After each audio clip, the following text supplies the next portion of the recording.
Good morning, everybody. Thank you for joining us on this sort of rainy Miami morning, coming to you live from Doral, Florida today. My name is Ernesto Vega, broker of Canvas Real Estate, for those watching us for the first time and social media. My co-host is the intergalactic manager for the Prime Group at CMG, who's in a dark space right now. All of a I sudden, he guess. went very dark. I don't know. I I don't don't know. know what happened there. His camera just went dark. He went into I dark guess. mode. So Yep. Ruben goes into dark mode. We have a problem because se le sube el cubano. So you know how that Right. goes.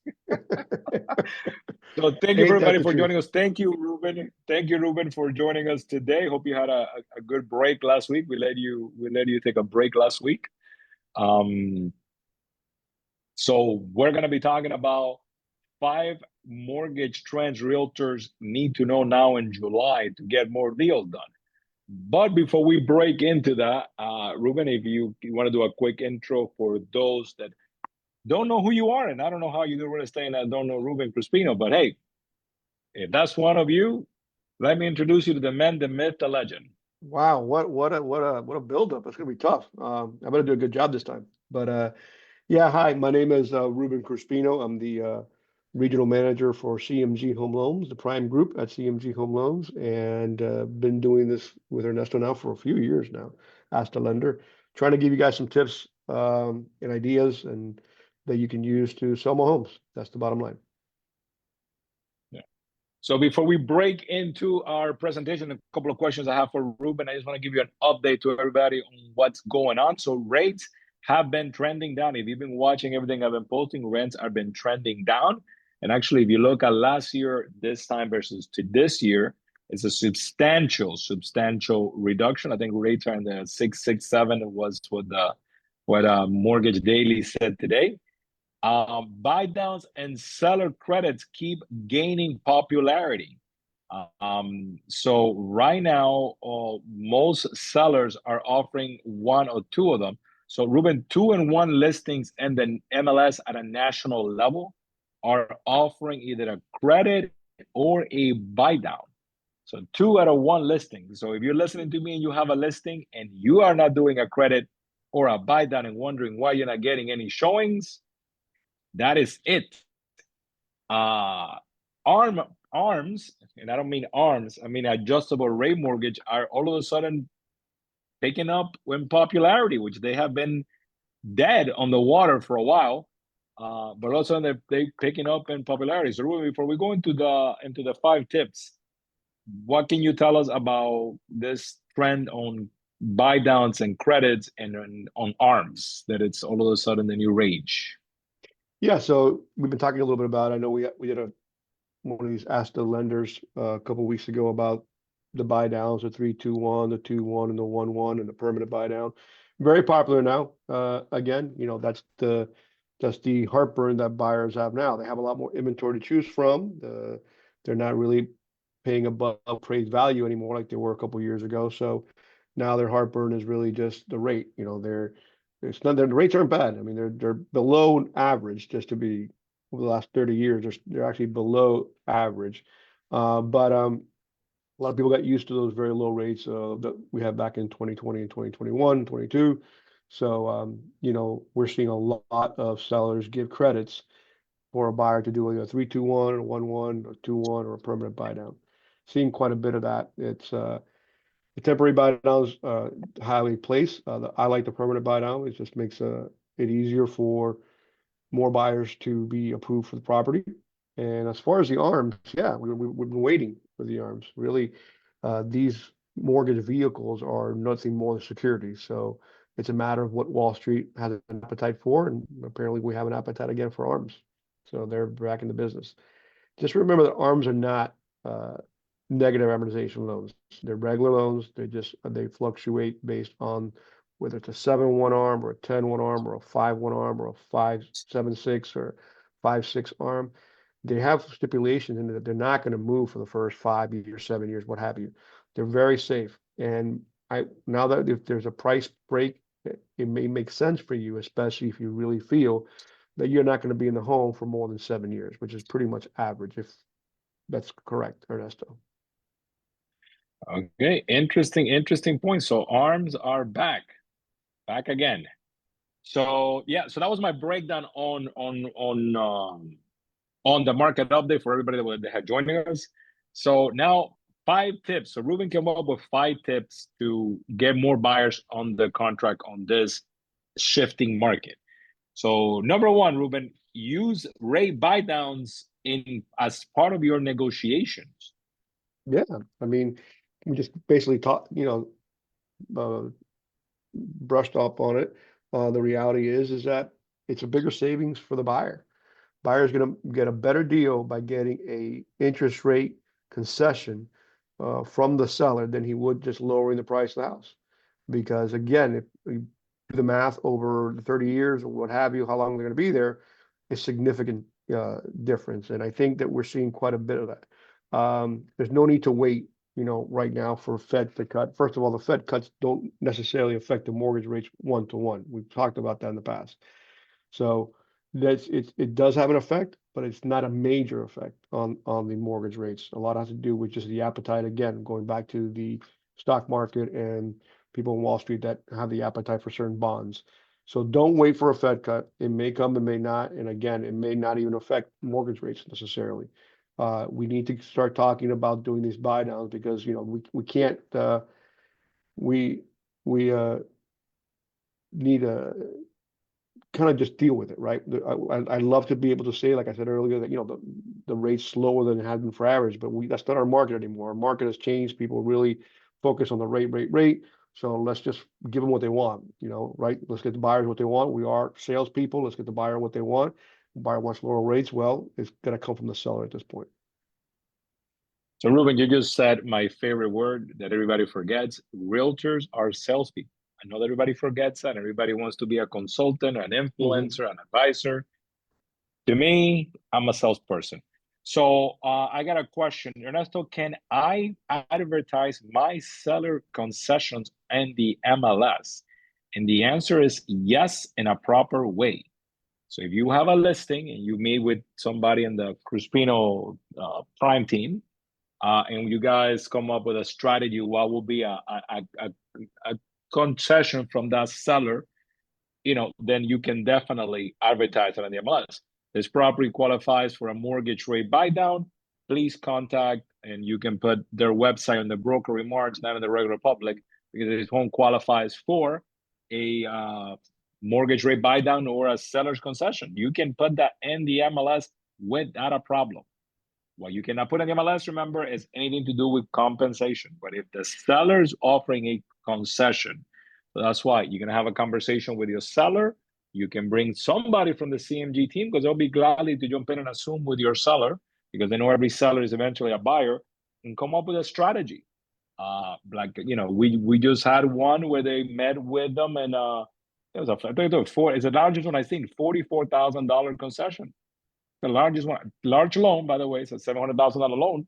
But hey, they got $44,000 concession. So, but the seller knew he wanted to get the property sold, and he knew that in 6 months it was going to cost him 50 grand to sell the house if he had it in the market for 6 more months. So he put the concession out there. Property was sold, closed in 30 days, and he saved 6 grand and headaches and hurricane season and all of the things that can happen in real estate. So yes, you can advertise in the MLS, but I always advise have a conversation with your seller for them to understand.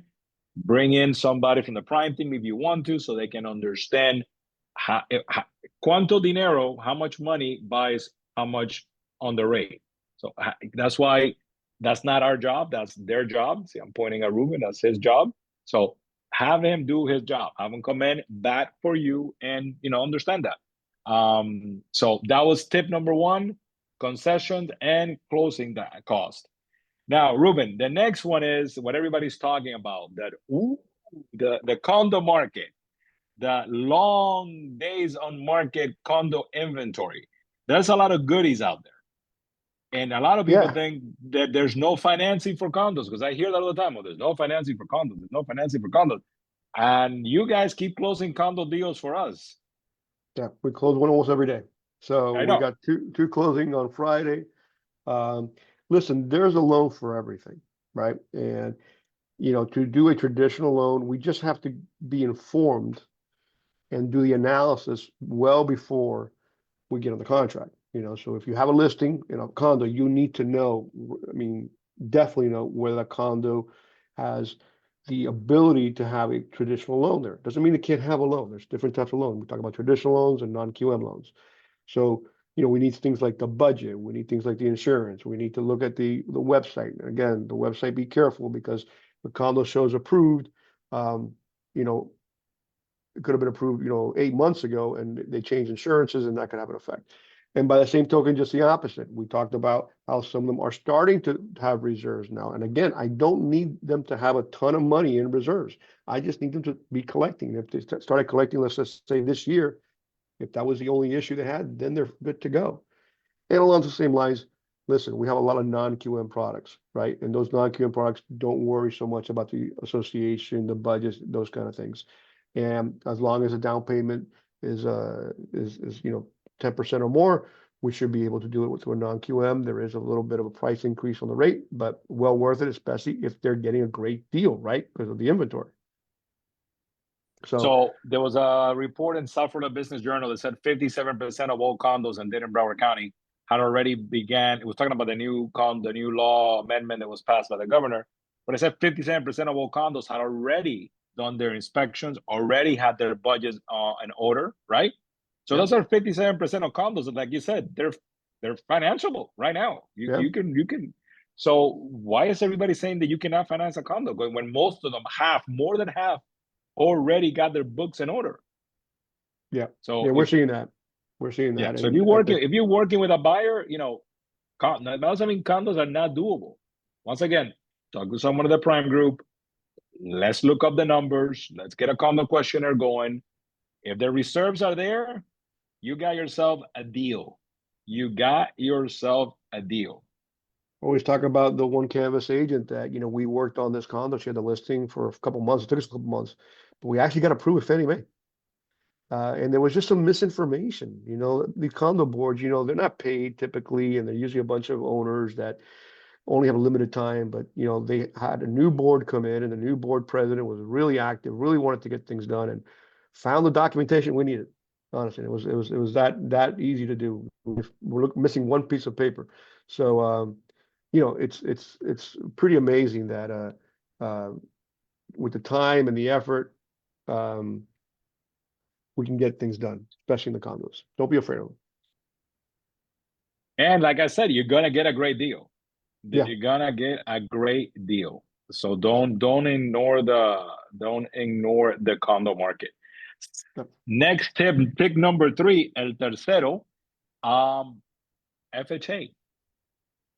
Educate buyers about FHA, down payment assistance, credit programs. People think that, I know we did the stigma of FHA class once. Everybody thinks FHA is for the first-time home buyer who's poor and has no money. Right. And I don't know who came up with that, because that's not true. That you don't have to be a first-time home buyer, right, Ruben? No, you And don't. you don't have to be broke. No, you don't. So why It's a is great everybody program. running away? Why is everybody running away from FHA loans? You get a lot of, too much social media BS, Ah, that's the reality, I think. So the reality is, the FHA loans, it's just the only requirement on FHA loan really is that it's got to be your primary residence. You got to live there. That's all, right? So you buy a property today as a primary residence, you can do it with as low as 3.5% down. The advantages of FHA loans are just the ability to qualify for more home than you would on a conventional loan because the debt to income ratios are a little higher. So it's a great program. They work really well with some of the down payment assistance programs that the state offers. So in conjunction, I mean, they're loans that you can do for 101% loan to value, believe it or not. Again, everything takes time and everything has a process. And I think that's kind of how we want to do things. We want to do things right from the very beginning. Uh, and definitely educate your buyer about, not being afraid, and the seller too. Part of the problem was the sellers, right? When it was a seller's market, they put a poo-poo on an FHA offer. Your seller has to feel like, hey, FHA offer is just as good as anything. If it's done by a qualified mortgage company, then it's gonna stick. So don't be afraid of the FHA. Think about VA. We have a lot of veterans now in South Florida between the Southcom there in Doral, right where you're sitting, right? Ton of veterans in that area. You got all the Coast Guard people on the beach, near the beach in Dade and Broward counties. And I think you're going to start seeing some more of those people starting to make roots here, right? They've been here, they're stationed here, now they're going to come back when they retire or whatever. And those VA loans are 0% down. It's amazing. And no PMI, right? 0% down, no PMI. Again, it has to be for primary residence, and there is a process that the veteran has to go through to get approved beyond the normal one, which is pull a couple documents from their whatever military service they're at. So then, if you get the first thing you said to me was the most important. FHA is not for first-time home buyers; it's just for primary residents. So it's not, oh, I owned the house 3 years ago, and I can never do this program again. I gotta go conventional, 10%, 20%. No, if it's your primary home, talk to someone at the prime group at CMG, and they can guide you to that. So talking about programs and incentives. So if I get someone sends me one more post about Hometown Heroes is back and Hometown Heroes is back, I'm gonna scream. So yeah, Hometown Heroes, everybody, is back. Yay. However, it has a big however attached to it, right, Ruben? Yeah. New Hometown Heroes? It changed. It went back to the way it was originally. How much money? How much money did they give out this time? Well, you mean per borrower? Or in total? No, the total funding. Was it 500 million? 500 million. I don't think it was that much. Yeah. 500 million? That's going to go in a day. Really? I thought it was less. I think it's 500 million. It's going to go in a day. It's going to go in a day. I mean, think about it. Most houses are $1 million. That's 500 houses. That's how you do it. But the big change was really on who qualifies now for Hometown Heroes. Kind of went back to the way it originally started, more towards the actual hometown hero, like a school teacher, a fireman, policeman, not just everybody. So that's a big change. And that's why, one thing in business, and, as the old man here, I'll tell you, you just got to do business now. You can't wait for things because you never know when they come out and how they're going to change. So a lot of people have been waiting to buy, waiting on this hometown hero, and now they don't even qualify because they changed the rules. So the time is now. The time to buy is always now. It's not yesterday. It's not tomorrow. It's now. So, with all these programs, they're wonderful, and we definitely do everything we can to help our buyers qualify for them and get them that money, but we can't wait on a possibility. With all these ability to do the buy downs that we have from the sellers, and again, with just a 3.5% down on FHA loan, there's no need to wait for any of these programs to get going before we start selling homes. So, do you think really it'll be drained in a week? No, I'm exaggerating. No. Okay, so one question that I got is a civil servant / works for maintenance for the city of Miami. Does that qualify as a hometown hero?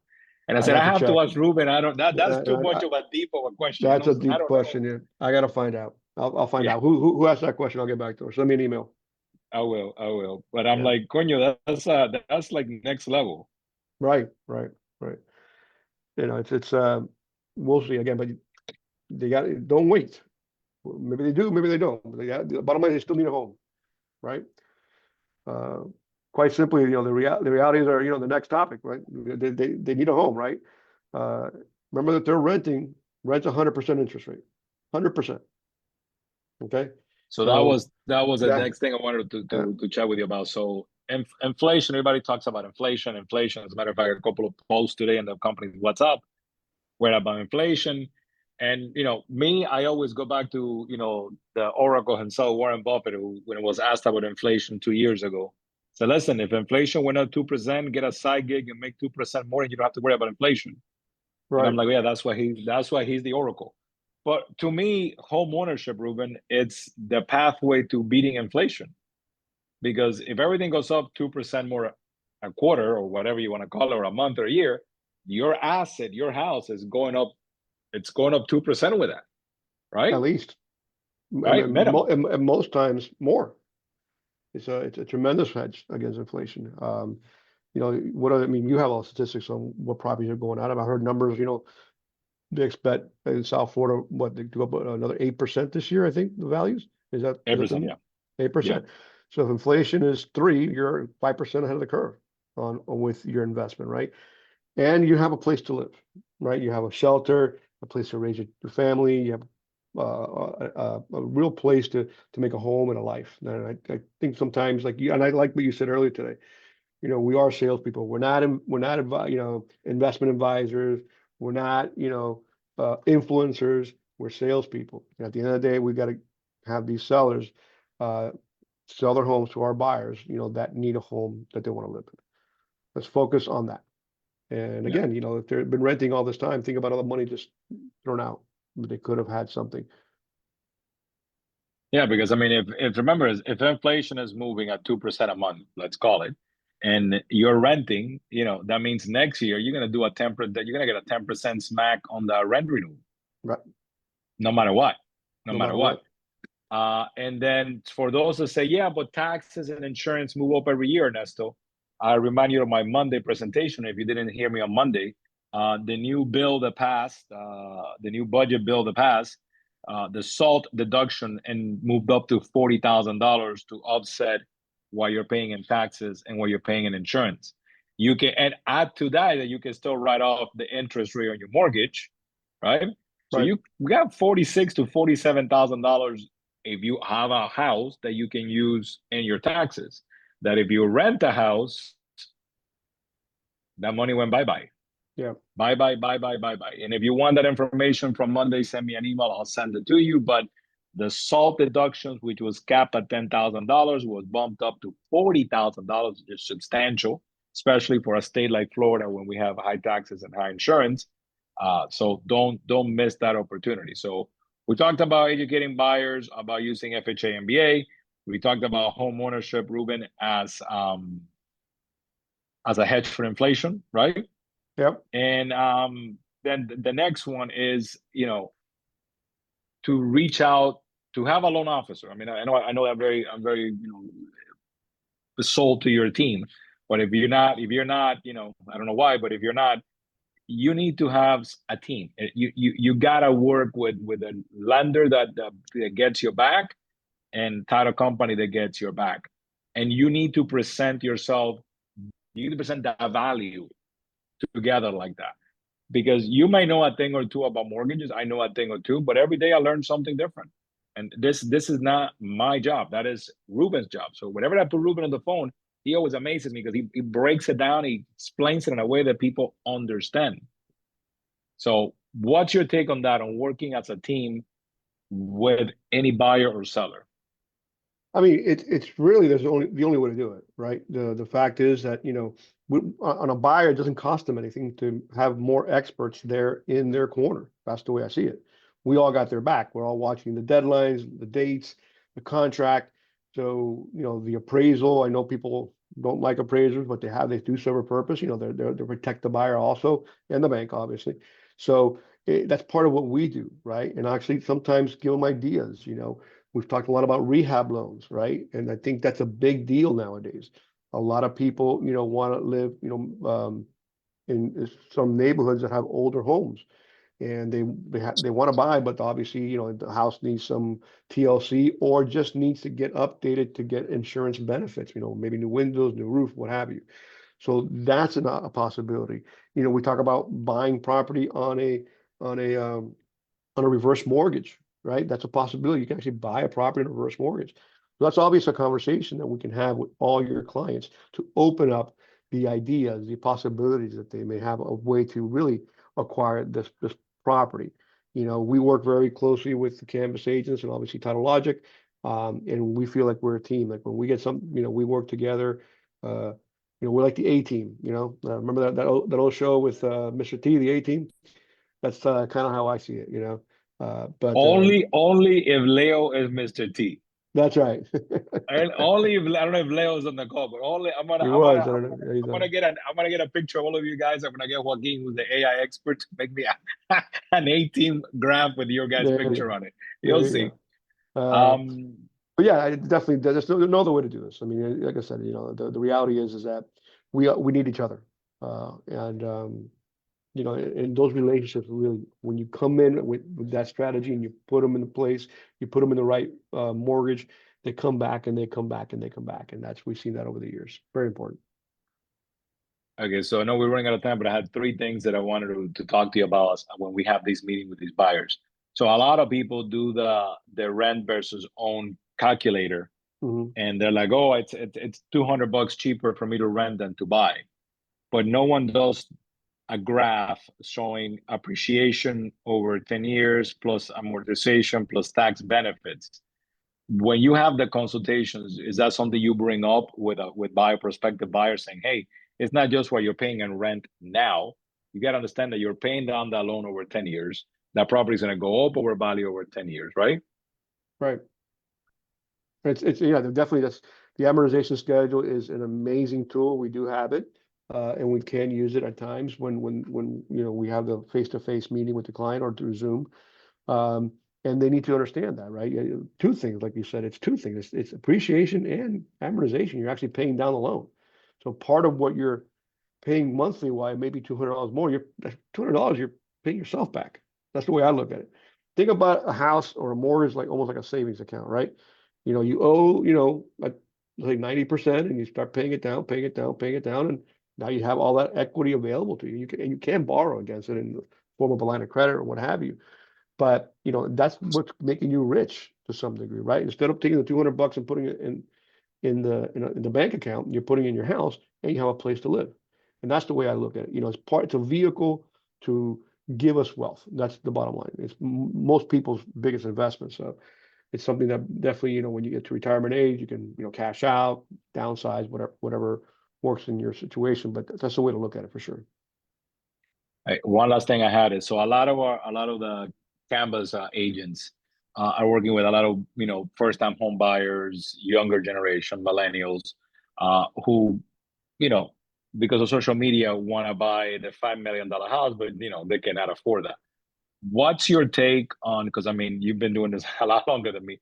What's your take on young people starting with a house hacking of either beginning with a duplex or beginning with a house that has an ADU, and sort of taking those first step of home ownership there for the first 2 to 3 years, and then as they age and as you age, your earning years move up and you get better income, better jobs. What's your take on that, on house hacking as a I cannot afford Doral, maybe I can afford Miami Gardens, maybe I can afford a house with an ADU in Miami Gardens, and then my cost basis is down, and I get my first investment property, because I know you always say buy it 2 years, move, don't sell it, keep it rented, and keep going. So Yeah, what's your take on that, on house hacking? I mean, it's the only way. I call it getting into the game. You got to get into the game. If you don't get into the game, you're never gonna, you know, get the benefits of the appreciation and the amortization property. And that's what helps you with the down payment for the next property. If you do sell it, if you want to keep it, you want to build up a rental portfolio. To me, it's the easiest way. Instead of going out and trying to become an investor and finding a way to come up with 20% down. I mean, 20% down is a lot of money. This is the way that you can do it. You know, you mentioned a duplex. You know, we can do an FHA loan on a duplex as long as they live in one of the units, right? And it's think about it. They're going to buy basically today a place that they can live in that's going to become an amazing investment for them in, a year, 2, 3 years down the line with only 3.5% down. That's unheard of.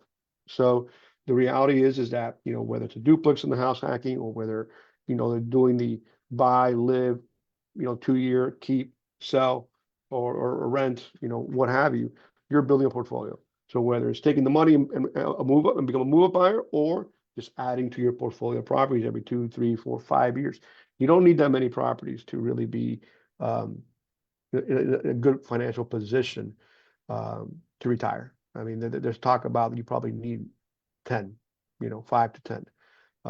Some people say 40, some people say 20, but if you really do the numbers with the rents the way they are now, and if they're young buyers, right, and that's now's the time to start because they come home paid off by the time, they retire. I am seeing though that it looks like first time home buyers are a little older now than they were back in my day. So that's another thing. They do need to think about children and, schools and that kind of stuff too. But absolutely, that's the way I would do it. I love house hacking. So to wrap it up, I did a little research in the MLS, and the cheapest price per square footage It's the lovely city of Pompano, which is right next to you. And I know Mhm. that you coordinated a presentation for us on Pompano, and city of Pompano was investing what $200 million in infrastructure and beautification. And they're building a new downtown. What's your take on Pompano? I love Pompano. I play golf in Pompano. So that's kind of like I live in Fort Lauderdale, but literally I can see Pompano from my house. You know, it's got everything. The main thing that makes Pompano an attractive place is what it has. It has the beaches, so you have a bunch of high rises. You have the Waldorf Astoria going up. You have the Ritz-Carlton that's almost done. Actually, I think I can see it from here. So the reality is you're having luxury type stuff being built on the beach, a lot of new condos up and down the ocean. Then you move further in, you have homes on the water, up to $10 million on the intercoastal. And you kind of slide down. And one of the advantages that Pompano has is its size. It's a very big city. And it's got an amazing industrial section. So why is that important? Well, for governments like cities like Pompano, the commercial infrastructure is what gives them the biggest tax base and provides a lot of jobs. And Pompano has a lot of factories, believe it or not, and a lot of infrastructure on the commercial side, industrial, warehouses, that kind of stuff. And that's all kind of grouped together further west near Powerline and Atlantic, that area. So that's where you're going to find that industrial base, which gives the city the money to do the repairs they're doing to help benefit the homeowners. Single family homes, you can still buy a single family home in Pompano probably for about $400,000. Schools are good. It's right next to basically Boca Raton, and a hop, skip, and a jump away from Fort Lauderdale. You're probably 20 minutes from the airport. So I'm a big proponent of Pompano. So Claudia, there's an app called Prime Spotter. You can put in any zip code and it will tell you, she was saying concerns about Pompano. Crime Spotter tells you anything that happens everywhere. I can tell you that it's not, it's something, what gets reported is what the media wants to report. Yeah, Crime Spotters. That little app tells you anything and everything that happens everywhere. But I had it on my phone and I took it out because if you look at it, you don't want to leave your house. And South Florida is too beautiful to be locked in here. So that is it for me. I'm gonna wrap this up before the rain starts in Doral. Ruben, best way for anybody to get a hold of you. Well, same thing every week, right? In La Ventanita at Versailles, I'll probably be having a coffee there, or my cell phone, 954-661-2790. I'm really good about calling everybody back. So call me, leave me a message, text me. I'll get back to you as soon as possible. So that is it for me, everybody. Thank you so much for joining me. This was a lot of information. You have 5 things that you can do today to get those more buyers on the contract. Enjoy the rest of your week and see you guys mañana. Bye, guys.